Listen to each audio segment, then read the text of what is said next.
শেখ সাদির নাম শুনেছেন?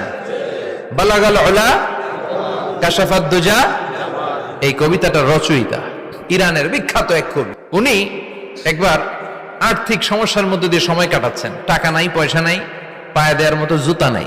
উনি খুব দুঃখ পেলেন, হায় রে, আমি ইরানের এত বড় কবি, আমার পায়ে দেওয়ার মতো জুতা নাই।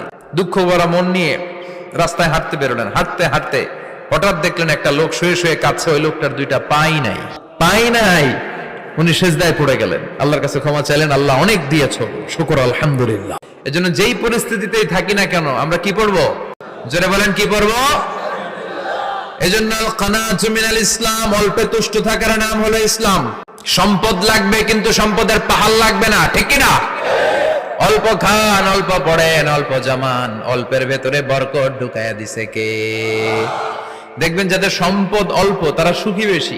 জরিপে এটা দেখা গিয়েছে, অনেক সার্ভেতে এটা এসেছে, যারা সম্পদশালী এরা দুঃখী বেশি, এদের দুঃখ বেশি, টেনশন বেশি।